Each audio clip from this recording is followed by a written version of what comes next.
السلام علیکم ورحمۃ اللہ وبرکاتہ۔ الحمد للہ والصلاۃ والسلام علی رسول اللہ، اما بعد۔ محترم حضرات، خواتین، جیسا کہ آپ سب جانتے ہیں کہ اس وقت ہمارا یہاں جمع ہونا حج کے تعلق سے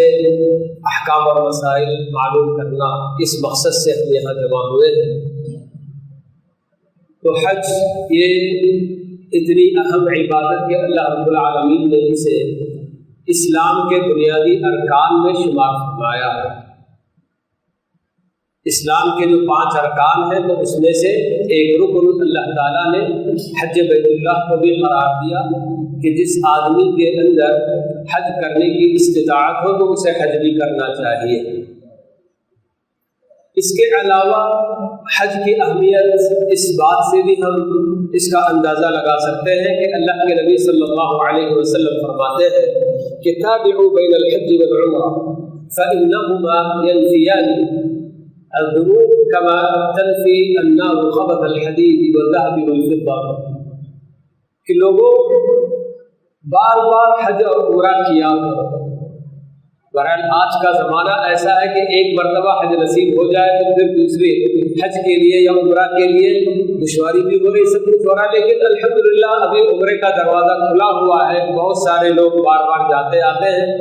لیکن حج کے لیے پھر بھی ابھی بھی تکلیف پائی جاتی ہے۔ آپ نے بہرحال ہمیں یا امت کو یہ غلط تعلیم دی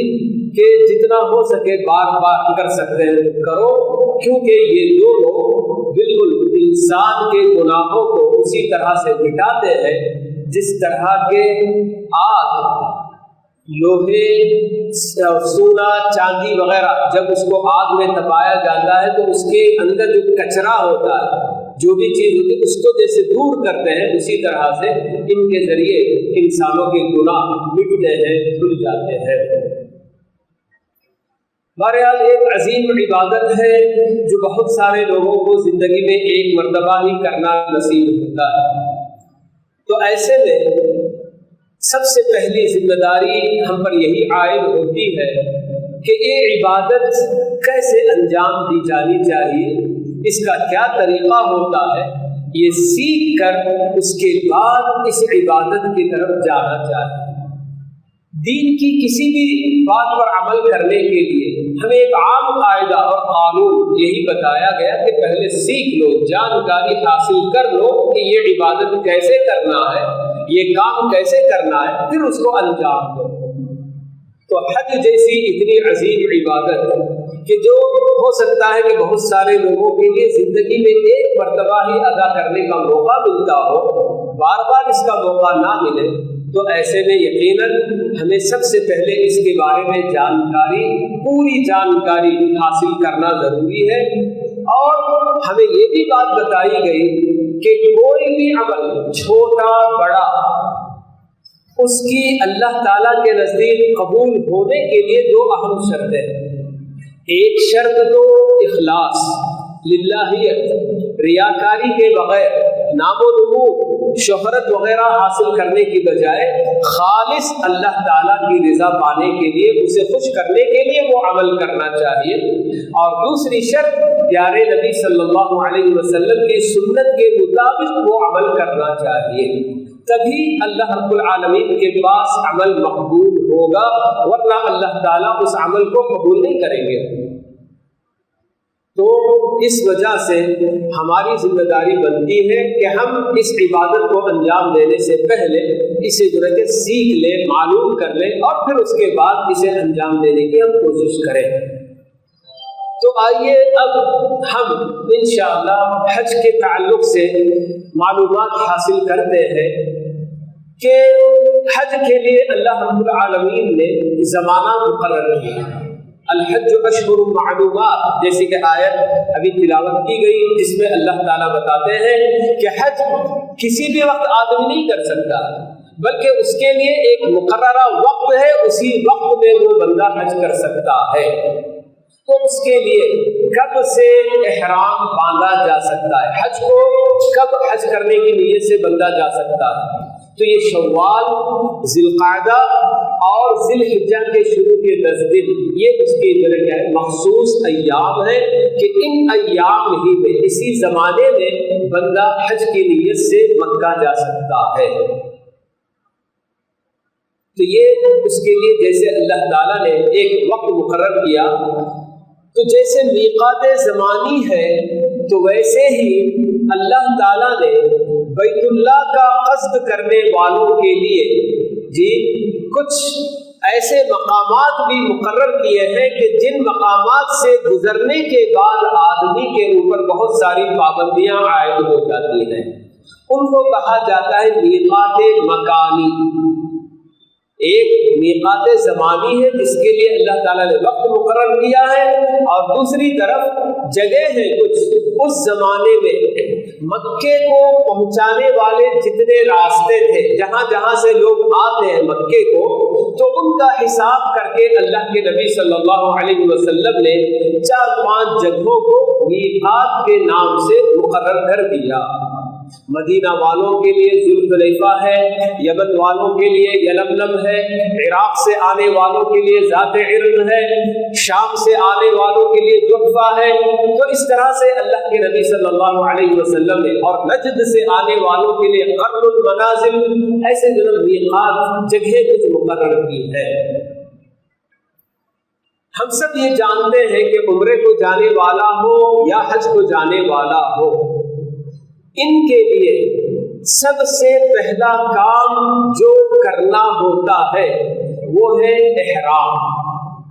احرام کا بہت سارے لوگ یہ معنی تصور کرتے ہیں، سمجھتے ہیں کہ وہ 2 سفید چادریں پہننا ہو، اسے احرام نہیں کہا جاتا ہے۔ احرام کا اصل معنی ہوتا ہے عبادت میں داخل ہونے کی نیت کرنا۔ عبادت چاہے وہ عمرے کا ہو ارادہ یا حج کا ہو، تو اس عبادت میں داخل ہونے کی جو نیت کی جاتی ہے اس کو کہا جاتا ہے احرام۔ تو یہ پہلا عمل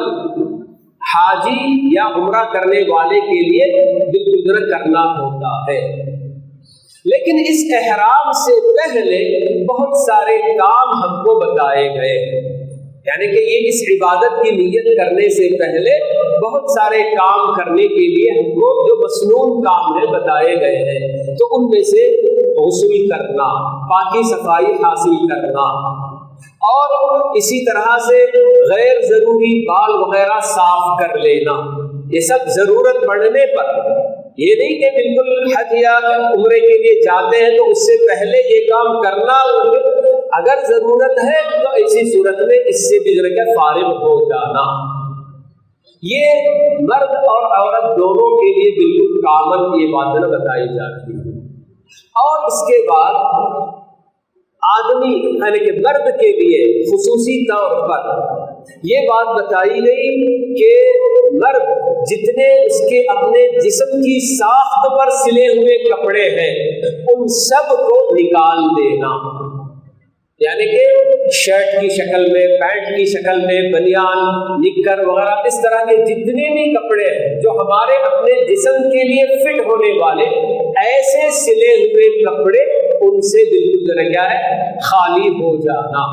اور ان کی جگہ پر اب صرف 2 چادریں لپیٹ لینا، ایک چادر لنگی کی طرح سے پہن لینا اور ایک چادر اپنے اوپر جو کیا ہے حصے کو چھپا لینا۔ تو یہ اس کو کیا ہے بندے کو کرنا ہوتا ہے۔ تو اب یہ جو چادریں ہم پہن لیتے ہیں، خاص کر ہمارے اپنے پاس انڈیا سے جانے والے جتنے بھی لوگ ہوتے ہیں سب فلائٹ میں الحمدللہ جا رہے ہیں۔ ایک زمانہ تھا جب کہ پانی کی کشتی میں بھی جاتے تھے، لیکن اب اس کا کوئی نظام نہیں ہے، جتنے بھی جاتے ہیں سب فلائٹ میں ہی جانے جاتے ہیں۔ اب ہمارے اپنے لیے فلائٹ میں جب ہم سفر کریں گے تو اس وقت بیچ میں ایسی جگہ آ جائے گی جو ہمارے اپنے لیے میقات کے برابر ہوگی،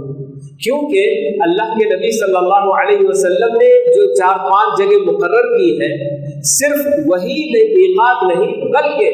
دوسرے اور راستے بھی ہیں جو ان کے قریب پڑتے ہیں تو ان کو بھی میقات مقرر کیا گیا. اب جو بھی حاجی یا عمرہ کرنے والا جاتا ہے تو اس کو اس میقات سے بغیر نیت کے آگے نہیں بڑھنا ہے. جی عبادت کے اندر داخل ہو کر ہی اس میقات سے اس کو آگے بڑھنا. لیکن جب ہم فلائٹ سے سفر کرتے ہیں تو ایسی صورت میں ہمارے اپنے لیے یہ ضروری ہے کہ ہم پہلے ہی سے یعنی کہ اپنے گھر سے نکلتے ہوئے یا پھر چنئی بنگلور جہاں سے بھی جاتے ہیں وہاں اگر انتظام ہے تو ایسی صورت میں وہاں جیسے اکثر جگہوں پر جو ہے کیا ہے یہ حج کی گھر کچھ بنے ہوئے ہیں حج کمیٹی یا اس طرح کی چیزیں جہاں لوگ جا کر حاجی وغیرہ رکتے ہیں اور وہاں سے ان کا سفر شروع ہوتا ہے. تو اس جگہ سے پوری طرح سے نہا دھو کر پورے پاکی صفائی وغیرہ حاصل کر کے پھر اس کے بعد اپنی وہ چادر مرد حضرات کے لیے صرف اپنے سلے ہوئے کپڑے نکال کر چادریں پہننے کا حکم ہے.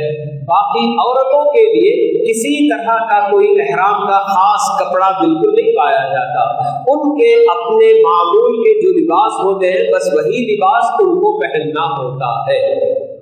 تو یہ کوئی بھی مرد اور عورت جب فلائٹ میں بیٹھیں گے تو اسی وقت سے ان کو اجازت ہے کہ وہ چاہے تو اپنی جو ہے نیت کر لے. نیت کیا کریں گے؟ ہمارے اپنے پاس حج کی 3 قسمیں بتائی گئی دین اسلام میں. ایک حج افراد یعنی کہ صرف حج کی نیت کرنا،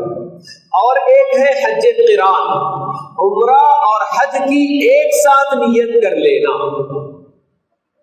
حج افراد کی نیت کرنے والا، صرف حج کی نیت کرنے والا جب احرام کر نیت کر کے سوار ہو گیا مکہ پہنچ کر طواف قدوم کرنا ہوتا ہے، کر لینے کے بعد اپنے احرام ہی کی حالت میں باقی رہے گا جب تک کہ حج پورا نہیں ہو جاتا. بھلے سے وہ 1 مہینہ پہلے بھی مکہ پہنچ گیا تو پوری 1 مہینے کی مدت ویسے ہی اس کو باقی رہنا ہوگا. اور حج قران کرنے والے کے لیے بھی اسی طرح کی بات ہے.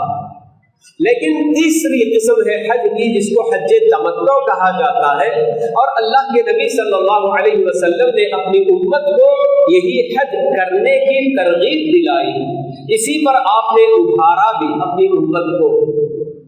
تو یہ حج تمتع کا طریقہ یہ ہوتا ہے کہ بندہ حج کے دنوں میں حج کو جانے سے پہلے حج کی نیت سے جا رہا بندہ، لیکن پہلے عمرے کی نیت کرتا ہے، صرف عمرہ کرنے کی. عمرہ کر کے وہاں مکے میں پوری طرح سے اپنے گھر میں جس طرح سے زندگی گزارتا ویسی زندگی گزارے گا، معمول کی زندگی.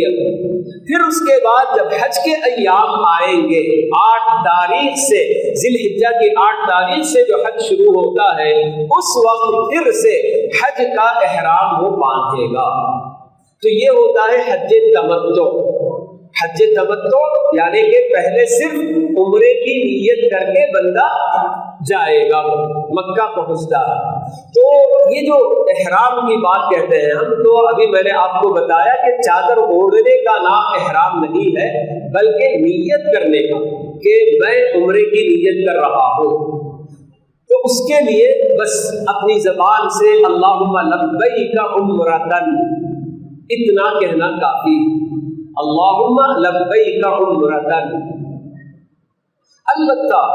ایک بات ہمیں یہ بتائی گئی، پیارے نبی صلی اللہ علیہ وسلم نے اپنے صحابہ کو تعلیم دی کہ کبھی ہو سکتا ہے کہ حالات کیسے بھی ہو، پہنچ پائیں گے کہ نہیں پہنچ پائیں گے، تو اس کے لیے ہمیں ایک جو کیا ہے ساتھ میں اور ایک نیت کرنے کے لیے بات بتائی گئی. عربی میں اگر آدمی نہیں بھی ادا کر سکتا ہے تو اپنی زبان میں بھی ادا کر سکتا ہے. وہ کیا ہے کہ آپ نے یہ بتایا کہ ساتھ ہی یہ بھی نیت کر لو کہ میں عمرے کے لیے یا حج کے لیے نکل رہا ہوں، نکل رہی ہوں. پروردگارا اگر راستے میں کوئی رکاوٹ پیدا ہو گئی، کسی بھی طرح کی رکاوٹ، میں اگر مکہ نہیں پہنچ پایا، نہیں پہنچ پائی، تو میں اسی جگہ اپنے احرام کو کھول دوں گا جہاں میں روک دیا گیا. تو اس طرح سے آدمی جب کہہ لیتا ہے تو اگر کسی رکاوٹ کی وجہ سے وہ نہیں پہنچ پایا تو تب وہ اپنا احرام کھول بھی دے تو کوئی حرج کی بات نہیں، کوئی فدیہ کوئی دم وغیرہ اس کو دینے کی ضرورت نہیں پیش آئے گی۔ تو پہلا کام جو کرنا ہوتا ہے احرام کا ہے، اور احرام سے پہلے باقی صفائی اور یہ سب حاصل کر کے اس کے بعد مرد حضرات اپنے سلے ہوئے کپڑے وغیرہ نکال کر 2 چادریں پہن لیں گے، اور عورتیں اپنے اپنے معمول کے لباس میں، بس یہ ہونا چاہیے کہ ان کو پوری طرح سے جو ہے کیا ہے یعنی کہ پردے کا مکمل جو ہے خیال رکھنا چاہیے کہ لباس وغیرہ ایسا ہو کہ جو پورے جسم کو ڈھانکنے کرنے والا، تو یہ سب اس کا پاس و لحاظ بہرحال کرنا ہے۔ تو آدمی جب فلائٹ میں بیٹھتا ہے تو پتہ نہیں کیا ہو اس کے ساتھ کہ کبھی نیند لگ جائے، کیونکہ 4 گھنٹے 4.5 گھنٹے کا سفر ہوتا ہے، تو بہتر یہ ہے کہ جب وہ فلائٹ میں سوار ہو جائے اسی وقت نیت کر لے، اللہم لبیک عمرۃ، حج تمتع کرنے والے بس اتنا کہہ کر کے عمرے کے لبیک، وہاں سے جو کیا ہے تلبیہ بھی پڑھنا شروع کر سکتے ہیں، لبیک اللہم لبیک لبیک لا شریک لک لبیک ان الحمد والنعمت لک والملک لا شریک لک، یہ تلبیہ ہے جسے جو سیکھ کر کثرت سے بارہا جب تک عمرہ نہیں ہوتا ہے جتنا موقع ہوتا ہے اتنا جو اس کو پڑھتے رہنا چاہیے۔ میں اس لیے کہہ رہا ہوں کہ آدمی جیسے کہ انڈیا سے جانے والوں کے لیے یمن کا جو میقات ہے یلملم، اس کے برابر کی جگہ بتائی جاتی ہے، وہ کب آئے گی کب جناب اس کو ہم پار کر لیں گے ہمیں خبر بھی نہیں ہو سکتی ہے۔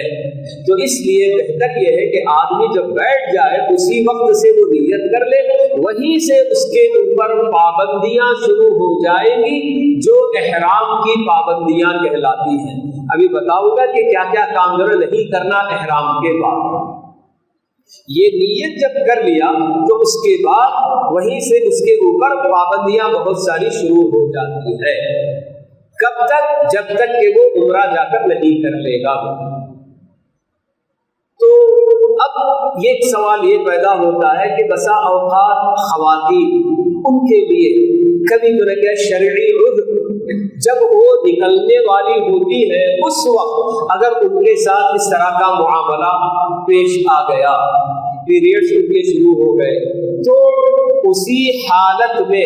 انہیں بالکل باقی صفائی پھر سے نہا دھو کے اپنے جو بھی کپڑے وغیرہ پہننا ہے پہن کر بالکل جو کیا ہے ویسے ہی نیت وہ بھی کر لیں گے، اللہم لبیک عمرۃ کی یہ نیت اسی حالت میں وہ کریں گی۔ مکہ پہنچنے کے بعد وہ انتظار میں بیٹھی رہے گی، جس جگہ بھی ان کا قیام ہوتا ہے ہوٹل میں، تو ہوٹل کے کمرے میں بس رہے گی جب تک کہ وہ پاک نہیں ہو جائے گی۔ پاک ہونے کے بعد غسل کر کے اس کے بعد جا کر وہ عمرہ کرے گی، جبکہ مرد حضرات وہاں پہنچنے کے بعد عمرہ فوراً کر لے سکتے ہیں۔ تو اب یہ جو آپ کو میں پہلے بتا دوں کہ احرام کی جب ہم نیت کر لیے، احرام میں داخل ہو گئے، عمرے کے اندر ہم شروع کر دیے، تو جو پابندیاں ہم پر لاگو ہوتی ہیں تو اس میں سے کہیں سے بھی اپنے جسم کے حصے سے بال نہیں نکالنا، نہ سر کے نہ کہیں اور کے، کہیں سے بھی کوئی بال وغیرہ نہیں نکالنا، اور دوسری پابندی ناخن وغیرہ نہیں تراشنا، اور اسی طرح سے مرد حضرات کے لیے کسی بھی طرح کا جو کیا ہے سلا ہوا کپڑا بالکل نہیں پہننا، اور خاص کر مردوں کے لیے یہ بھی جو حکم کہ وہ اپنا سر کھلا رکھنا، سر کے اوپر ٹوپی امامہ وغیرہ جیسی کوئی چیز بالکل جو کیا ہے پہننا نہیں۔ لیکن کبھی ضرورت پیش آئی کوئی سامان وغیرہ سر کے اوپر اٹھانے کی تو سر کے اوپر سامان رکھ لینے میں کوئی حرج کی بات نہیں ہے، کیونکہ سامان جو اٹھایا جاتا ہے یہ وقتی طور پر بات ہوتی ہے، ہمیشہ کے لیے کوئی بندہ اپنے سامان کو رکھ کر سر کو چھپاتا نہیں، تو سر کو نہیں چھپانے کا مطلب جیسے ٹوپی امامہ وغیرہ اس طرح کی جو چیزیں ہیں، جیسے رومال باندھ کر بعض لوگ چھپاتے ہیں، کسی بھی طرح سے سر کو نہیں چھپانا چاہیے۔ تو یہ بندے کو جو کرنا، یعنی کہ احرام میں داخل ہونے کے بعد بال نہیں نکالنا، ناخن نہیں تراشنا اور اپنا سر نہیں چھپانا، اور اسی طرح سے کسی بھی طرح کا خوشبو کی کوئی چیز اپنے بدن پر یا اپنے چادر پر، جی ہاتھ وغیرہ میں کہیں بھی بالکل اس کا استعمال نہیں کرنا۔ نہانے کی بھی ضرورت پیش آتی ہے تو بغیر صابن وغیرہ استعمال کیے ایسے ہی پانی ادھیلنے کو یہ حرج کی بات نہیں۔ جیسے ابھی میں نے بتایا کہ جو عورت ناپاک ہوتی ہے پاکی حاصل کرنے تک انتظار کرے گی، تو احرام کی حالت میں چونکہ ہوتی ہے، جب پاکی کے لیے غسل کرے گی تو اسے بھی خوشبو وغیرہ کی کسی بھی نہ شیمپو نہ صابن کوئی چیز استعمال نہیں کرے گی، ایسے ہی غسل کرے گی اور پھر اس کے بعد اپنے کپڑے وغیرہ بدل کر عمرے کے لیے جانا اس کو ہوگا۔ تو آپ کو ذہن میں رہے کہ ان سب چیزوں کی پابندی ہم کو کرنا، بال نہیں نکالنا، ناخن نہیں تراشنا، اور ٹوپی وغیرہ سر کے اوپر کوئی چیز پہننا نہیں، اور اسی طرح سے خوشبو وغیرہ نہیں لگانا، یہ سب پابندیاں سب کے لیے بھی۔ لیکن عورت کے لیے سر ڈھانکنا، یہ کہ سلے ہوئے کپڑے پہننے کی کوئی پابندی تو عورت کے لیے نہیں ہے۔ البتہ عورت کے لیے خصوصی طور پر جو پابندی ہے وہ کیا ہے کہ وہ اپنے چہرے کو، چہرے کے لیے، چہرہ ڈھانکنے کے لیے جو چیز سلی جاتی ہے اس سے نہیں ڈھانکنا۔ یعنی کہ آج ہم اگر کہیں گے تو نوز پیس، جیسے نوز پیس جو خاص چہرہ ہی چھپانے کے لیے استعمال کرتی ہے عورت، تو نوز پیس کے ذریعے اپنا چہرہ نہیں ڈھانکے گی،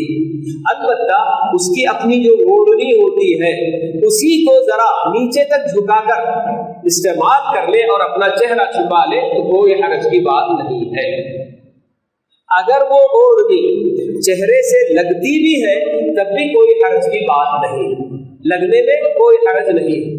بعض لوگ سمجھتے ہیں کہ چہرہ نہیں ڈھانپنا ہے تو وہ اوڑھنی وغیرہ بھی چہرے میں آگے نہیں لگنا، اس کے لیے کوئی جو ہے کیپ لگا کر اس کے اوپر سے جو ہے کیا گراتا ہے کوئی، تو یہ سب بالکل تکلفات ہیں اور دین کے اندر ایک طرح سے غلو کرنے کی بات ہے، ان سب کو ضرورت ہے۔ تو اپنے ہی اوڑھنی سے اپنا چہرہ چھپا لے، کوئی حرج کی بات نہیں ہے۔ جہاں تک ہو سکے جب مرد حضرات وغیرہ نہیں ہے تو وہ اپنا چہرہ کھلا رکھے گی، لیکن اجنبی مرد وغیرہ آتے جاتے ہو تو ایسی صورت میں اپنی اوڑھنی کو ذرا اور نیچے گرا دے تو وہ خود کافی ہے۔ تو اسی طرح سے جو پابندیاں ہوتی ہیں احرام کے بعد،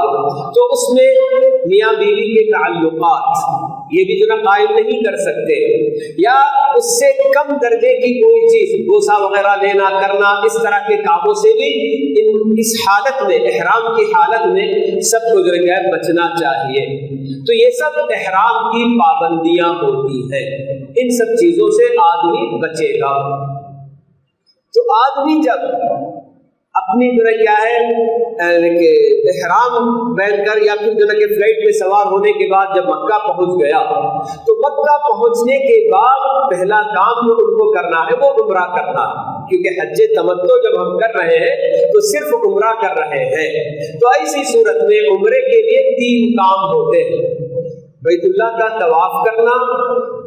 طواف کے بعد مقام ابراہیم کے پاس 2 رکعت نماز پڑھنا، اگر موقع مل گیا مقام ابراہیم کے پاس پڑھنے کا، ورنہ کعبۃ اللہ میں کہیں بھی آپ نماز پڑھ لیں 2 رکعت، وہ طواف کی 2 رکعت نماز ہو جائے گی۔ پھر اس کے بعد صفا مروہ کے درمیان سعی کرنا، یہ دوسرا کام ہوتا ہے، اور تیسرا کام ہوتا ہے سر کے بال نکالنا۔ مرد حضرات ہیں اور ان کے پاس اگر ان کے عمرے میں اور حج میں اچھا خاصا فاصلہ ہے، جی 15-20 دن اور باقی ہیں، تو ایسی صورت میں عمرے میں بھی اپنا سر موند لے، ہمارے اپنے پاس جیسے ٹکلا کرنا کہتے ہیں نا، تو اس طرح سے اپنے سر کو جب پوری طرح سے موند لے تو یہ افضل ہے۔ لیکن اگر حج میں اور عمرے میں زیادہ فاصلہ نہیں ہے، 4-5 دن بس باقی ہے،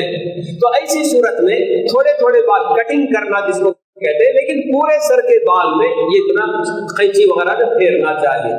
ادھر سے ادھر سے 2-3 جگہ سے صرف ایسے ہی کاٹ لیا تو کافی ہے، یہ غلط تھا، ایسے نہیں کرنا چاہیے۔ یہ علماء کا فتویٰ ہے کہ اگر کوئی بندہ نادانی میں جی جہالت میں جانکاری نہ ہونے کی وجہ سے اگر اتنا بھی کاٹ لیا ہو تو ٹھیک ہے، اس کا جناب وہ کام چل جائے گا، بلکہ یہ فتویٰ دیتے ہیں۔ لیکن لوگ آج کیا سمجھ گئے ہیں کہ یہی طریقہ ہے، وہ طریقہ وہ نہیں، طریقہ پورے سر کے بال یا تو آپ مدوا لیں یا پھر کٹنگ کریں، یہ بات ہے، ٹھیک ہے۔ تو یہ تین کام جب آدمی انجام دے لیتا ہے تو اسی کے ساتھ عمرہ مکمل ہوتا ہے۔ عورت طواف سعی کرنے کے بعد اپنی چوٹی کو پکڑ کر پورے چوٹی کو ایک انگل، یعنی ہماری اپنی جو انگلیوں میں نشانات بنے ہوئے ہیں تو ایک نشان جتنا ہوتا ہے اتنا بس بال اپنی چوٹی کا جو کاٹ لیں گے تو اس کے لیے کافی ہے۔ تو یہ ہوتا ہے عمرہ، مکمل عمرہ ختم ہو جاتا ہے یہ تین کام کرنے کے ساتھ۔ تو آپ کو بات بتائی گئی تھی کہ جو عورت شرعی عذر اس کو اگر پیش آ جائے تو مکہ پہنچنے کے بعد انتظار کرے گی پاک ہونے کا، پاکی حاصل کرنے کے لیے اسے جب غسل کرنے کا موقع آئے گا تو کسی طرح کا خوشبودار صابن یا شیمپو وغیرہ کچھ بھی استعمال نہیں کرے گی، اور اس بات کا بھی خیال رکھے گی کہ سر کے اوپر بھی پانی اندیلتے ہوئے سر کو زیادہ یعنی کہ زور دے کر رگڑنا نہیں ہے، بلکہ مرد حضرات بھی کبھی ضرورت پیش آ گئی غسل کرنے کی، احرام کی حالت میں ہے، احتلام ہو گیا تو پاکی حاصل کرنا ضروری ہے، تو ایسی صورت میں جب غسل کرنا ہوگا تو سر کے اوپر پانی بہاتے ہوئے ہلکا سا بس سر اپنا درجہ ہے، بس اتنا کوشش یہ کریں کہ بالوں کی جڑوں تک پانی پہنچ جائے بس۔ لیکن اگر اس کی وجہ سے ہم اگر پانی بہائے اور اس کی وجہ سے دو چار بال اگر جھڑ بھی گئے تو کوئی حرج کی بات نہیں ہے، اس کے اوپر کوئی دم یا کوئی فدیہ کوئی چیز لازم نہیں آتی۔ تو عمرہ کرنے کے بعد آدمی جس طرح سے اپنی بستی میں زندگی گزارتا ہے، اپنے کپڑے پہن کر اور جو ہے کیا ہے بالکل کھانے پینے میں یا پھر جو ہے کیا ہے روزانہ غسل وغیرہ کرنا اور جو ہے کیا خوشبو لگانا کرنا، یہ سب بالکل جو ہے کہ نارمل اپنی لائف وہاں جو ہے مکے میں گزارے گا۔ کب تک؟ جب تک کہ 8ویں تاریخ ذی الحجہ کی 8ویں تاریخ نہیں آ جاتی۔ مگر اس وقت آپ دیکھیں گے اللہ کے نبی صلی اللہ علیہ وسلم 8ویں تاریخ کو، بلکہ آپ تو چونکہ قارن تھے، حج قران کر رہے تھے، آپ اپنے ساتھ جو جانور لے کر آ گئے تھے تو مجبوری تھی تو آپ اپنا احرام کھول نہیں سکتے تھے، تو عمرہ اور حج دونوں ایک ساتھ کرنے کی آپ نے نیت کی تھی، لیکن آپ کے ساتھ جو صحابہ صحابیات تھے ان کو آپ نے 8ویں تاریخ کو پھر سے حج کا احرام اثر نو باندھنے کا حکم دیا۔ احرام کی وہی ساری کیفیات ہیں کہ سب کچھ شروع میں بالکل باقی صفائی وغیرہ حاصل کرنا، اور اس کے بعد دھلی ہوئی 2 چادریں مرد حضرات پہن لیں گے اور عورتیں اپنا معمول کا لباس جو ہوتا ہے بس وہی لباس ان کو پہننا ہے۔ تو 8 تاریخ سے حج کے ایام شروع ہوتے ہیں، تو حج کے لیے آدمی جہاں ہوٹل میں رہتے ہیں وہیں سے اپنا احرام پہن کر نیت حج کی کر کے نکل سکتے ہیں۔ احرام کے لیے کوئی نماز ثابت نہیں ہے۔ عام طور پر لوگ یہ سمجھتے ہیں کہ احرام سے پہلے 2 رکعت نماز پڑھنا اور اس کے بعد نیت کرنا، ضروری نہیں ہے جی احرام کے لیے، بلکہ وہ نماز کوئی ضروری ہے۔ آپ کسی بھی فرض نماز کے بعد، ظہر کی نماز کے بعد، عصر کی نماز کے بعد آپ اگر احرام باندھ کر نکل رہے ہیں، آپ کا سفر اس وقت شروع ہو رہا ہے تو اسی نماز کے بعد آپ جو ہے کہ نیت کر لیں کافی ہے۔ چادر ہی پہن کر آ کے آپ نماز میں شریک ہو جائیں، 2 چادر، لیکن یاد رہے کہ نماز پڑھتے وقت ہمارا اپنا کاندھا دونوں طرف سے چھپا ہوا ہونا چاہیے۔ ایک کیفیت جو احرام کی حالت میں حاجی یا عمرہ کرنے والے اختیار کرتے ہیں کہ اپنے سیدھے ہاتھ کے بغل کے نیچے سے چادر لا کر اوپر جو ڈالتے ہیں وہ صرف طواف قدوم کے اندر کرنے کا عمل ہے۔ طواف قدوم کیا ہوتا ہے؟ جیسے حج افراد کرنے والے مکہ پہنچنے کے بعد صرف ایک طواف، قدوم کا معنی آنا، عربی زبان میں، تو مکہ آنے کے بعد ایک طواف گویا کرنا. لیکن جو حج تمتع کرتے ہیں وہ چونکہ عمرے کے اندر طواف کرتے ہیں تو ان کا وہی طواف طواف قدوم ہو جاتا ہے، ان کو الگ سے طواف قدوم کرنے کی کوئی ضرورت نہیں ہوتی. طواف قدوم حج کرنے حج افراد کرنے والے کے لیے کرنے کی ضرورت پڑتی ہے. باقی حج تمتع کرنے والے جب اپنا عمرہ ادا کریں گے اسی کے اندر جو طواف کرتے ہیں وہ ان کے لیے کافی ہے. تو بات یہ ہو رہی تھی کہ 8ویں تاریخ کو جب حج کے لیے پھر سے نیت کریں گے ہم، تو اللہ کے نبی صلی اللہ علیہ وسلم کی سنت یہ تھی کہ آپ تقریباً 10:30-11 بجے کے انداز میں آپ مکے سے نکل کر مینا کے میدان میں تشریف لے گئے تھے. لیکن اب اس وقت اتنی بھیڑ بھاڑ ہوتی ہے کہ جس کی وجہ سے معلمین جن کے ماتحت وہاں حج کے جو معلم کہلاتے ہیں ان کے حوالے کر دیا جاتا ہے، تو وہ اپنے اپنے حاجیوں کو 8ویں تاریخ سے پہلے یعنی کہ رات ہی میں لے کے نکل جاتے ہیں مینا کو، کہ بھیڑ بھاڑ اتنی ہوتی ہے کہ ہر کوئی بالکل اس وقت میں مسنون وقت میں نکلنا مشکل ہوتا ہے. تو ایسے میں رات بھی اگر وہاں پہنچ گئے مینا میں تو کوئی حرج کی بات نہیں ہے. مینا پہنچا دیتے ہیں وہ لوگ، عشاء کے بعد تقریباً 11 بجے لے کر نکلنا شروع ہو جاتے ہیں. جبکہ اللہ کے نبی صلی اللہ علیہ وسلم مینا میں 5 وقت کی نماز ادا کرتے ہیں. ظہر،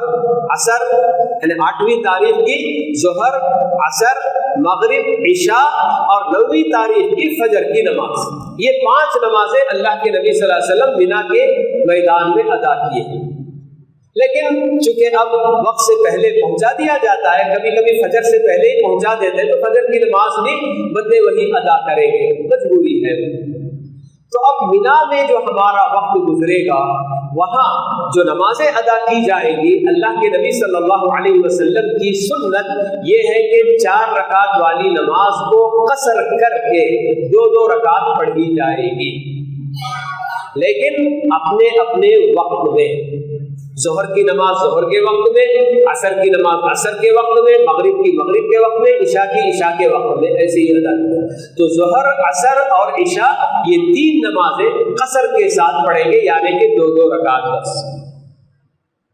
فجر کی نماز 9ویں تاریخ کو ادا کرنے کے بعد جب سورج تھوڑا سا ابھر کر آ جاتا ہے اوپر، تو وہاں سے اللہ کے نبی صلی اللہ علیہ وسلم عرفے کے میدان کی طرف نکلتے ہیں. تو 8ویں تاریخ پوری 5 نمازیں مینا میں ادا کرنے کے بعد 9ویں تاریخ کی فجر کے بعد سورج طلوع ہو جانے کے بعد وہاں سے نکلتے ہیں. تو اس میں بھی ایسی ہی جو جلدی ہوتی ہے معلمین کی طرف سے کہ فجر سے پہلے ہی اپنے لوگوں کو وہاں سے نکال کر لے جانے کی کوشش کرتے ہیں. بہرحال جیسے بھی ہوتا ہے تو 9ویں تاریخ یہ عرفے میں گزارنا ہوتا ہے ہر حاجی کو. عرفہ، اس کے بارے میں اللہ کے نبی صلی اللہ علیہ وسلم بتاتے ہیں کہ الحج عرفہ، یعنی کہ سب سے بڑا رکن حج کا عرفہ ہے. تو عرفے میں قیام بہت ضروری ہے، بغیر عرفے میں قیام کیے حج پورا نہیں ہو سکتا. تو اس لیے عرفہ جیسے مینا ہے، عرفہ ہے، مزدلفہ ہے، یہ ان کے حدود باؤنڈریز ان کے کہاں کہاں تک ہے، کہاں شروع ہوتا ہے اور کہاں ختم ہوتا ہے. اب الحمدللہ چاروں طرف سے بالکل کیا ہے باؤنڈریز الگ الگ کلر میں، بالکل مینا کے لیے الگ کلر، مزدلفہ کے لیے الگ کلر اور عرفہ کے لیے الگ کلر میں بورڈز لگے ہوئے ہوتے ہیں. عرفہ اسٹارٹس ہیئر اینڈ ہیئر، ایسے بول کے جناب بالکل انگلش میں، اردو میں، عربی میں سب میں بالکل جناب بورڈز لگے ہوئے ہیں. تو عرفے میں قیام کرتے ہوئے آدمی کو اچھی طرح سے تعبد یعنی کہ یقین کر لینا چاہیے کہ میں عرفے کے میدان کے اندر ہوں. کہیں عرفے کے باہر بندہ قیام کر لیا اور اس کے بعد یہ سمجھا کہ میرا حج ہو گیا، تو یہ بالکل غلط، حج نہیں ہو پائے گا. عرفے کے میدان کے اندر قیام کرنا یہ ضروری ہوتا ہے.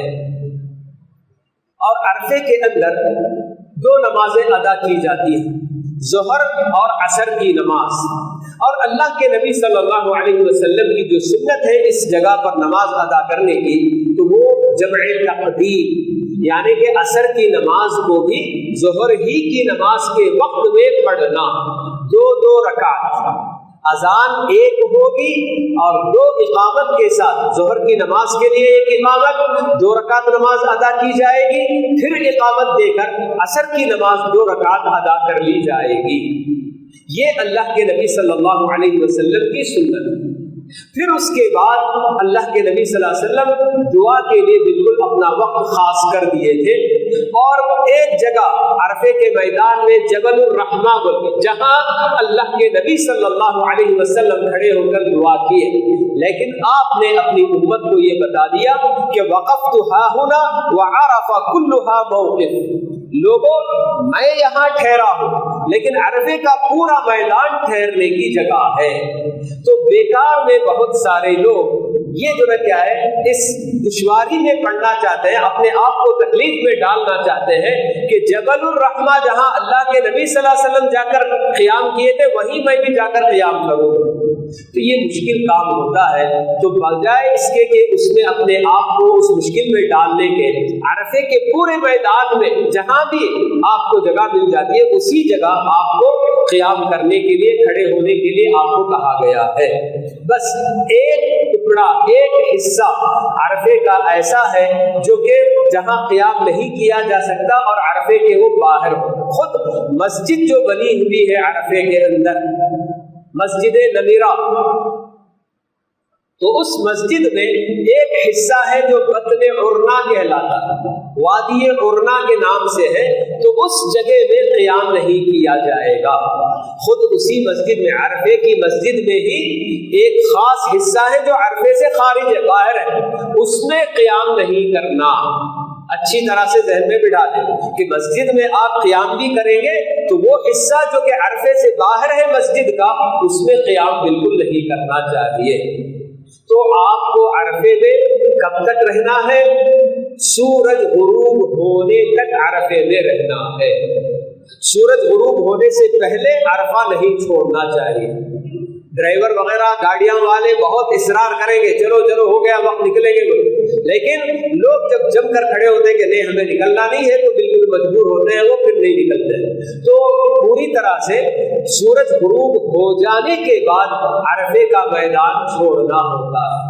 اور عرفے کا یہ میدان اتنا مقدس کہ جس کی دعائیں سب سے بہترین دعا ہوتی ہے، تو عرفے میں زیادہ سے زیادہ دعا ہی کرنے کی ضرورت ہے، اپنے لیے، اپنے بال بچوں کے لیے، پوری امت مسلمہ کے لیے، ہر ایک کے لیے دعا کرنے کی آپ کوشش کیجئے۔ ہم سب کے حق میں بھی انشاءاللہ جتنے بھی حجاج مرد اور حضرات اور خواتین جا رہی ہیں، سب سے ہم درخواست کریں گے کہ عرفے کے دن کی دعاؤں میں ہمیں بھی ضرور یاد رکھیں۔ تو عرفے کے دن کی یہ دعا بہت زیادہ کیا ہے، اہمیت کی حامل ہے۔ اللہ تعالیٰ اس دعا کو ضرور قبول کرتے ہیں۔ تو کثرت سے اسی وجہ سے حکمت بتائی جاتی ہے کہ عصر کی نماز مقدم کر کے پڑھنے کی بھی وجہ ایک یہی ہے کہ دعاؤں میں پوری طرح سے مشغول ہو جانا۔ تو آدمی کھڑے ہو کر، بیٹھ کر، لیٹ کر، جس طرح سے بھی دعا کرے کوئی حرج کی بات نہیں ہے۔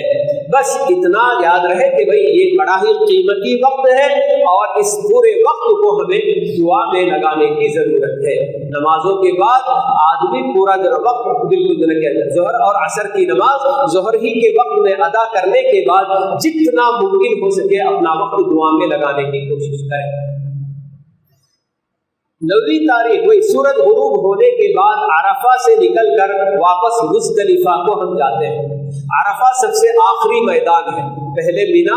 پھر بیچ میں مزدلفہ پڑتا ہے اور آخر میں عرفہ آتا ہے۔ تو اب عرفہ سے ریٹرن ہونا ہوتا ہے 9ویں تاریخ کو سورج غروب ہونے کے بعد، تو بیچ میں ہمیں مزدلفہ میں قیام کرنا ہے۔ تو مزدلفہ میں جس وقت بھی ہم پہنچ جائیں اس وقت وہاں 2 نمازیں مغرب اور عشاء کی ملا کر وہاں آ کر پڑھنا ہے۔ آپ دیکھیں گے بہت سارے لوگوں کو جب سورج غروب ہو جاتا ہے تو عرفے میں مغرب کی نماز پڑھنے کا اہتمام کرتے ہوئے نظر آتے ہیں، جو کہ غلط ہے، بالکل سنت کے خلاف۔ اللہ کے نبی صلی اللہ علیہ وسلم سورج غروب ہونے کے بعد عرفے کے میدان سے نکلتے ہیں، مگر بھئی وقت ہو گیا مغرب کا، بلکہ وہاں آپ نے نماز نہیں پڑھی، بلکہ وہاں سے نکل کر آئے اور مزدلفہ جب آپ پہنچے رات کے کسی بھی حصے میں، تو اسی جگہ پر آپ کو مغرب کی 3 رکعت اور عشاء کی 2 رکعت نماز ادا کرنی ہے۔ ایک اذان ہوگی اور 2 اقامت کے ساتھ یہ نماز، اگر آپ مسجد میں ادا کرتے ہیں تو ٹھیک ہے، مسجد میں ہو چکی ہے نماز وغیرہ، اپنے اپنے لوگوں کے ساتھ ادا کرتے ہیں تو بھی کوئی حرج کی بات نہیں، لیکن مسنون طریقہ یہی کہ مزدلفہ میں پہنچ کر آپ کو یہ 2 نمازیں مغرب اور عشاء کی ادا کرنی ہے۔ تو اس میں جی 2 نمازیں ادا کرنے کے بعد صرف آرام ہی کرنا، اسی کو مشعر حرام کہا گیا۔ جی جو آیتیں ابھی پڑھی گئی تھی حج سے متعلق، تو اس میں اللہ تعالیٰ ہمیں حکم دیتے ہیں کہ فاذکروا اللہ عند المشعر الحرام، کہ مشعر حرام کے پاس یعنی مزدلفہ کے پاس اللہ تعالیٰ کو کثرت سے یاد کرو، ذکر کریں، ٹھیک ہے جی، اور خصوصیت کے ساتھ وہاں فجر کی نماز ادا کرنے تک وہی قیام کرنا ہے۔ لیکن کچھ ایسے لوگ ہیں جن کے جی ہٹے کٹے نہیں ہیں، کمزور ہیں، یا کمزور لوگوں کے ساتھ ہٹے کٹے لوگ ہیں، مگر ان کو اپنے کمزور لوگوں کو لے کر جانا ہے ساتھ میں قافلے میں، تو ایسے لوگوں کے لیے اجازت دی گئی کہ وہ فجر سے پہلے بھی مزدلفہ کا میدان چھوڑ کر مینا کی طرف نکل سکتے ہیں۔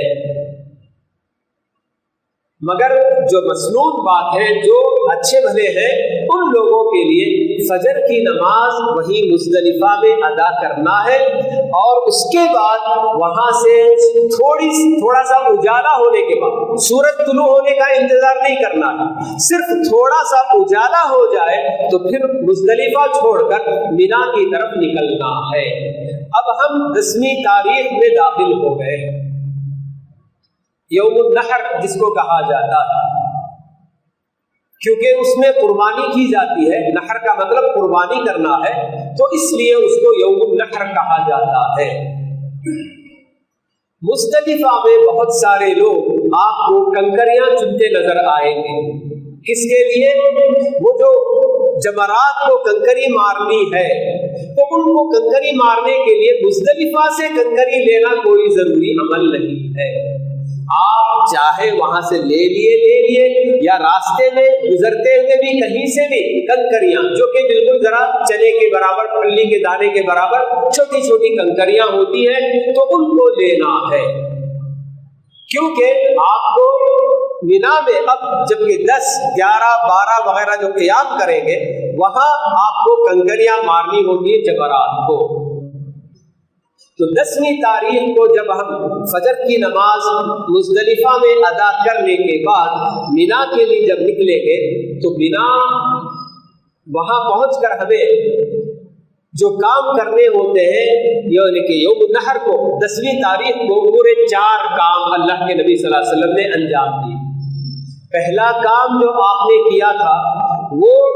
جمرہ عقبہ کو کنکری مارنا۔ ہمارے اپنے لوگ کیا سمجھتے ہیں؟ شیطان کو کنکری مارنا کہتے ہیں، وہ کوئی شیطان وغیرہ نہیں ہے، بہرحال یہ اللہ تعالیٰ کا حکم ہے، تو اللہ کے نبی صلی اللہ علیہ وسلم نے ہمیں طریقہ بتایا، اس طریقے پر ہم یہ عمل انجام دیتے ہیں۔ بہرحال وہاں 3 جمرات ہوتے ہیں، پہلا چھوٹا پہلے آتا ہے، یعنی کہ جب مزدلفہ سے آپ نکل کر جائیں گے مینا کی طرف تو پہلے چھوٹا، پھر بعد میں درمیانہ اور آخر میں بڑا جمرہ آتا ہے، الجمرۃ الکبریٰ اس کو کہا جاتا ہے، سب سے بڑا۔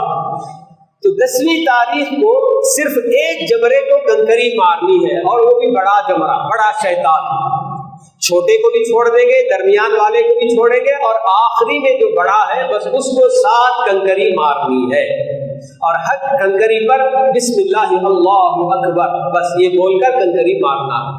اور آپ وہاں دیکھیں گے کہ اس کے جمرے کے اطراف میں حوض بنا ہوا ہے، بڑے انداز میں گھیر کر کہ آپ کی کنکری اگر وہ جمرے کو لگتی ہے تو ٹھیک ہے، نہیں بھی تو کم سے کم وہ ہاؤس کے اندر پڑ جائے، بس اس کا آپ کو یقین کر لینا ہے۔ ہاؤس کے باہر نہیں پڑنا، ہاؤس کے اندر بھی پڑے گی تو وہ لڑکتے ہوئے جا کر اس کو جمرے کو ٹچ کرتی ہے، تو اس لیے اس کا جو ہے اہتمام کرنا۔ پہلا کام جو اللہ کے نبی صلی اللہ علیہ وسلم نے کیا وہ جمرہ عقبہ کو کنکری مارنے کا۔ آپ جب مزدلفہ سے مینا پہنچیں گے تو تب تک سورج طلوع ہو جاتا ہے، سورج طلوع ہونے سے پہلے کنکری نہیں مارنی، سورج طلوع ہونے کے بعد کنکری مارنا ہے۔ حتیٰ کہ جو لوگ اپنی عورتوں کو یا اپنے ساتھ جو کمزور بوڑھے قسم کے لوگ ہیں ان کو لے کر بھی مینا پہنچ گئے تو ان کو انتظار کرنا ہے سورج طلوع ہونے کا، سورج طلوع ہونے کے بعد کنکری مارنی چاہیے۔ تو آدمی پہلا کام کنکری مارنے کا جو اللہ کے نبی صلی اللہ علیہ وسلم کی سنت ہے۔ پھر اس کے بعد دوسرا کام جو آپ نے کیا وہ قربانی کرنے کا کام تھا، جانور کی قربانی۔ لیکن اب ہمارے اپنے پاس بہت بہترین انتظام وہاں یہ ہوتا ہے کہ ٹوکن آپ کو جو ہے دے دیا جاتا ہے کہ بھئی آپ کی طرف سے ہم قربانی کریں گے۔ بالکل جیسے یہ کیا کہتے ہیں ورلڈ اسلامک بینک یا اور دوسرے اور سب مل کر وہاں پر راجہی بینک یہ سب جو ہے بڑے بڑے سب مل کر جو ہے لوگوں کے لیے آسانی پیدا کر دیتے ہیں کہ ہر کسی کو وہاں کہ جہاں جانور ذبح ہوتے ہیں وہاں تک پہنچنا اور اپنے ہاتھوں سے ذبح کرنا یہ سب بہت مشکل کام ہوتا ہے۔ تو اس لیے زیادہ تر لوگ جو بھی حج کے لیے جاتے ہیں تو وہ یہی کام کرتے ہیں کہ ان کو جو ہے ٹوکن خرید لیتے ہیں کہ ان کے نام کی قربانی ہو جائے گی۔ تیسرا کام بال آپ نے منڈوایا۔ چوتھا کام آپ جو ہے طواف افاضہ کے لیے بیت اللہ کے۔ یہ چار کام اس ترتیب سے آپ نے انجام دیے، پہلے کنکری مارنا، پھر قربانی کرنا، پھر سر کے بال نکالنا اور پھر اس کے بعد طواف کے لیے جانا۔ یہ چار کام جب آدمی انجام دے لیتا ہے تو پوری طریقے سے وہ حلال ہو جاتا ہے۔ لیکن اگر کوئی ان چار کاموں میں سے دو کام بھی انجام دے لے، جیسے کہ کنکری مار دیا اور پھر اس کے بعد اس کے نام کی قربانی کب ہوگی یہ تو بہرحال یقین کے ساتھ نہیں بتایا جاتا، تو ایسے میں کنکری مارنے کے بعد اپنے بال اگر وہ منڈوا لیا، یہ دو کام جب آدمی انجام دے لیتا ہے تو اس کو چھوٹا تحلل کہتے ہیں، تحلل اصغر یعنی حلال ہونا۔ کیا چیز اس کا مطلب کیا ہوتا ہے کہ میاں بیوی کے تعلقات قائم کرنا یہ ایک کام نہیں کر سکتا، باقی سارا اس کے لیے بالکل جو ہے حلال ہو جائے گا، یعنی کہ وہ اپنے کپڑے پہن لے گا، خوشبو لگا لے گا، سب جو کرنا ہے کر سکتا ہے۔ کب؟ جب دو کام انجام دے دیا، کنکری مار لیا اور بال اگر نکال لیا، یہ دو کام کرنے کے بعد اسے نہا دھو کر اپنے کپڑے وغیرہ پہن لینا یہ بس اس کے لیے جائز ہے، خوشبو لگانا جو بھی کرنا یہ سب کر لے سکتا ہے، لیکن ابھی اس کے لیے بیوی حلال نہیں ہوگی۔ بیوی جب تک طواف افاضہ سے فارغ نہیں ہوگا بندہ تب تک پوری طرح سے بندہ حلال نہیں ہوگا۔ احرام کی ساری پابندیاں ختم ہو جائیں گی دو کام کرنے کے بعد 10ویں تاریخ کو۔ جی آپ یقین مانیے کہ جہاں تک ذبح کرنے کی بات ہے جانور کے قربانی کی تو آپ کو یقین کے ساتھ آپ کی جانور کی قربانی تو ہو جائے گی، مگر پہلے دن ہوگی، دوسرے دن ہوگی یا تیسرے دن ہوگی اس کی کوئی گارنٹی نہیں ہوگی۔ تو اس لیے ترتیب میں اگر آگے پیچھے بھی کچھ ہو گیا تب بھی کوئی حرج کی بات نہیں ہے، ٹھیک ہے کہ کنکری مار کے بعد اللہ کے نبی صلی اللہ علیہ وسلم نے قربانی دی، اس کے بعد آپ نے سر کے بال اتارے تھے، لیکن اگر آدمی اب کنکری مار لیا، کنکری مارنے کے بعد طواف کرنے کے لیے چلا گیا مکہ اور وہاں جا کر حج کا طواف کر کے آ گیا تو بھی دو کام کر لیا، کوئی بھی چار کاموں میں سے دو کام کوئی بھی کر لیا تو وہ جو کیا ہے حلال ہو جائے گا، احرام کی ساری پابندیاں ختم ہو جائیں گی۔ صرف ایک کام جو اس کو نہیں کرنا ہے وہ کیا ہے، اپنے رشتے کے میاں بیوی کے تعلقات قائم نہیں کرنا جب تک کہ طواف افاضہ نہیں کر لے گا۔ تو اس لیے یہ 4 کام میں سے 2 کام جب بھی آپ انجام دے لیں گے، عام طور پر لوگ وہاں جو کرتے ہیں یہی کہ کنکری مارنے کے بعد بال اپنے سر کے اتروا دیتے ہیں۔ 2 کام کر لیے تو وہیں سے بس نہانا دھونا، صابن وغیرہ لگا کر خوب مل کے نہا لیا، اور اپنے سلے ہوئے کپڑے بھی پہن لیا، خوشبو لگا لیا، سب اپنے ان کپڑوں میں آپ اگر مکہ جا رہے ہیں اور وہاں جا کر طواف کرتے ہیں، طواف افاضہ، حج کا طواف، تو یہ بالکل درست ہے۔ طواف کرنے کے لیے وہی احرام کی چادر میں جانا کوئی ضروری نہیں ہے۔ 2 کام آپ نے مینا میں انجام دیے، اور اس کے بعد اپنے کپڑے وغیرہ پہن کر آرام کر کے تھوڑی دیر اسی دن بھی جائیں تو بھی کوئی حرج نہیں، دوسرے دن جا کر طواف کرنا چاہیں تو بھی کوئی حرج کی بات نہیں ہے۔ لیکن اتنا یاد رہے کہ طواف کرنے کے لیے آپ مکہ بھی جائیں گے تو جس وقت بھی آپ کا طواف ختم ہوتا ہے لوٹ کر آپ کو مینا آنا چاہیے، رات مینا میں گزارنی ہے۔ اور مینا میں قیام کے دوران جیسے 8ویں تاریخ کو ہم نمازیں ادا کرتے رہے، اسی طریقے سے 10، 11، 12 اور اگر 13 کو بھی رہ جاتے ہیں تو اس وقت سب پوری طرح کیا ہے اسی طریقے سے نماز ادا کرنی ہے، یعنی کہ 4 رکعت والی نمازوں کو 2 رکعت میں ادا کرنا ہے اور اپنے اپنے وقت پر ادا کرنا ہے۔ جمع کرنا صرف 2 ہی جگہ، عرفے میں اور مزدلفہ میں۔ عرفہ میں عصر کی نماز مقدم کر کے ظہر کے ساتھ پڑھی جائے گی، اور مزدلفہ میں مغرب کی نماز دیر کر کے عشاء کے ساتھ پڑھی جائے گی۔ یہ 2 ہی جگہ ہیں جہاں جمع کر کے نماز پڑھیں گے، باقی مینا میں صرف عصر کے ساتھ نماز پڑھنی ہے، 2 رکعت 4 رکعت والی نماز کو،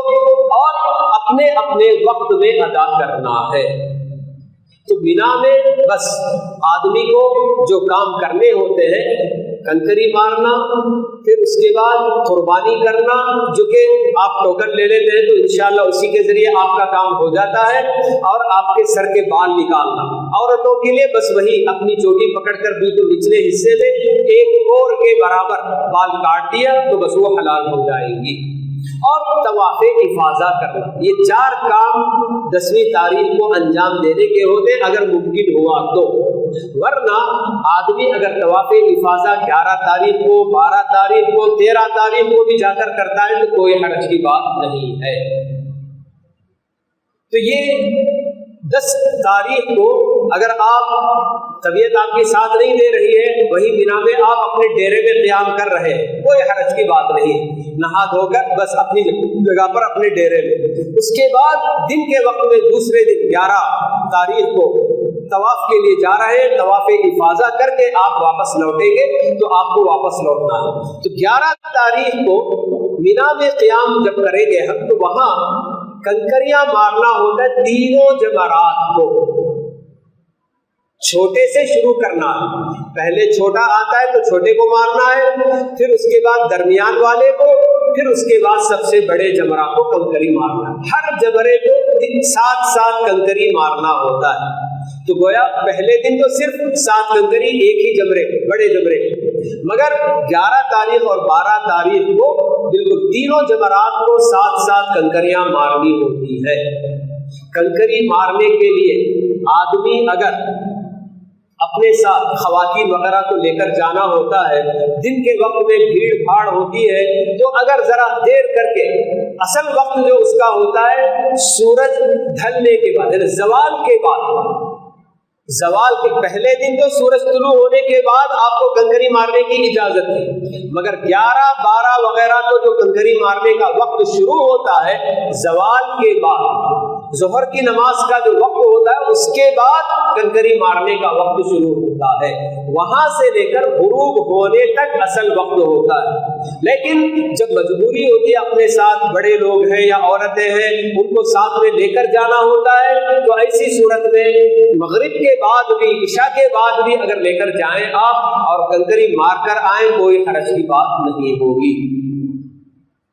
تو یہ 11 تاریخ کو جو کام کرنا ہے، صرف ایک ہی کام یہ کرنا ہوتا ہے کہ زوال کے بعد سے کنکری مارنے کے لیے جانا ہوگا۔ 3 جمرات کو 7 کنکری ایک ایک جمرے کو مارنا ہے۔ تو کنکری آپ کہیں سے بھی چن لیں، مینا کے میدان سے بھی اٹھا لیں، کوئی حرج نہیں، بس وہ کنکریاں نہ اٹھائیں جن کو مارا گیا ہے، وہ اٹھانا بھی نہیں ہوتا، کیونکہ وہ ایسے ہی جب پیک ہوتی ہے کہ وہاں سے پھر وہ لا کے گاڑی وغیرہ لا کے اس کو نکال کر لے کر جاتے ہیں۔ تو بہرحال یہ جو ہے کیا ہے، 11 تاریخ کو یہ کام کرنا ہوتا ہے اور 12 تاریخ کو بھی یہی کام کرنا ہوتا ہے، تینوں جمرات کو کنکری مارنا۔ پہلے جمرے کو یعنی چھوٹے جمرے کو کنکری مارنے کے بعد اللہ کے نبی صلی اللہ علیہ وسلم تھوڑی دور ہٹ کر مکے کی طرف رخ کر کے، کعبے کی طرف رخ کر کے دعا کیے تھے۔ موقع ملتا ہے کیونکہ بھیڑ اتنی زیادہ ہوتی ہے کہ فوجی وہاں سے بھگاتے ہیں سب لوگوں کو، اگر کھڑے ہو کر دعا کر سکتے ہیں آرام سے آپ تو تھوڑی دیر کے لیے کھڑے ہو کر دعا کر لیجیے، یہ ذرا کیا ہے، یہ بھی ایک مسنون عمل ہے۔ چھوٹے جمرے کے بعد اور درمیانے جمرے کو کنکری مارنے کے بعد، ان 2 جمرات کے بعد دعا اللہ کے نبی صلی اللہ علیہ وسلم سے ثابت ہے، مگر بڑے جمرے کو کنکری مارنے کے بعد کھڑے ہو کر دعا کرنا ثابت نہیں ہے۔ تو اگر آپ کو کھڑے ہو کر دعا کرنے کا موقع ملتا ہے تو ٹھیک ہے، ورنہ چلتے چلتے بھی دعا کر لیجئے، کوئی حرج کی بات نہیں ہے انشاءاللہ۔ تو یہ 12 تاریخ کو آپ چاہیں تو مینا چھوڑ کر اپنے ڈیرے میں، اپنے ہوٹل میں بھی آ جا سکتے ہیں، مگر کنکری مار کر نکلنا 12 تاریخ کو۔ لیکن اللہ کے نبی صلی اللہ علیہ وسلم 13 تاریخ کو بھی مینا میں آپ نے قیام کیا تھا، تو 13 کو بھی رہ کر 13 کے دن بالکل سورج ڈھلنے کے بعد یعنی کہ وہ زوال کے بعد کنکری مار کر نکلتے ہیں تو بھی کوئی حرج کی بات نہیں ہے، مگر 12 کو بھی نکلنے کی اجازت اللہ تعالیٰ خود دیتے ہیں۔ فمن تعجل فی یومین فلا اثم علیہ ومن تأخر فلا اثم علیہ، بلکہ اللہ تعالیٰ بتاتا ہے کہ 2 ہی دن مینا میں قیام کر کے کوئی جلدی نکل گیا تو بھی کوئی حرج کی بات نہیں ہے۔ تو 11 اور 12 یہ 2 دن بالکل مینا میں گزارنا ہوتا ہے، اور خاص کر رات مینا میں گزارنے کا اہتمام ضرور کرنا چاہیے۔ آپ دن کے وقت میں مکہ وغیرہ بھی گئے، لیکن واپسی میں رات ہونے سے پہلے بالکل ذرا کہ رات میں ضرور آ کر مینا میں قیام کرنے کی ضرورت ہے۔ تو اب یہ جو طواف اور یہ سعی وغیرہ جو بھی کرتے ہیں، تو ان سب کے اندر آدمی جو چاہے دعائیں کرے، ذکر و اذکار کرے، قرآن پڑھے یا درود پڑھے، جو کرنا چاہے کر سکتا ہے جی۔ تو مختلف مقامات میں جہاں آدمی کو دعا کرنی، جیسے یہ جو جمرات کے پاس دعا کرنے کی بات ہے وہاں بھی دعا، اور اسی طرح سے سعی وغیرہ کرتے ہوئے تھوڑی دیر صفا کے پاس رک کر دعا کرے گا، مروہ کے پاس جب رکے گا تو وہاں بھی دعا کرے گا۔ تو یہ سب جو ہے کیا ہے باتیں تھی جو میں نے آپ کو بتانا بھول گیا تھا میں، کہ طواف کے دوران کوئی خاص دعا نہیں کہ پہلے چکر کی یہ دعا، دوسرے چکر کی یہ دعا، تیسرے چکر کی یہ دعا، بلکہ ایسا کچھ نہیں کرے گا۔ جو دعائیں چاہے وہ عرفے میں کرنے کے لیے اور اسی طرح سے طواف اور سعی وغیرہ کے درمیان کرنے کے لیے جتنی مسنون دعائیں یاد ہیں آپ کو، یا آپ جو ہے کتاب بھی رکھ کر اس میں سے بھی پڑھیں، کوئی حرج کی بات نہیں ہے۔ بہرحال مسنون دعاؤں کا اپنا جو ہے کیا ہے الگ مقام ہے۔ مسنون دعاؤں کے ساتھ ساتھ بندہ اپنے لیے جو بھی وہ مانگنا چاہے اپنی زبان میں بھی اللہ تعالیٰ سے اس کی جو ضرورت ہے، جو پریشانی ہے دور کرنے کے لیے اللہ تعالیٰ سے دعائیں کرے، کوئی حرج کی بات نہیں ہے۔ بہرحال آدمی جب 12 تاریخ کو مینا سے نکل جاتا ہے تو مینا سے نکلنے کے لیے سورج غروب ہونے سے پہلے نکل جانا ضروری ہے۔ 12 تاریخ کو جب آدمی نکلنا چاہتا ہے تو سورج غروب ہونے سے پہلے مینا چھوڑ دینا۔ اگر کوئی نکلنے کے ارادے سے نکل گیا سورج غروب ہونے سے پہلے، اپنا سب سامان وغیرہ لے کر جو بھی تھا نکل گیا، لیکن بھیڑ اتنی زیادہ کہ وہی مینا کے میدان میں سورج غروب ہو گیا تو کوئی حرج کی بات نہیں۔ اصل تو یہ ہے کہ اگر ارادہ میرا نہیں تھا نکلنے کا، سورج غروب ہونے کے بعد میں ارادہ کرتا ہوں نکلنے کا تو نکلنا نہیں، سورج غروب ہو گیا تو پھر 13ویں تاریخ کو بھی مینا میں قیام کرنا ضروری ہے۔ لیکن میرا ارادہ کر کے سب کچھ ساز و سامان وغیرہ اپنا سب سمیٹ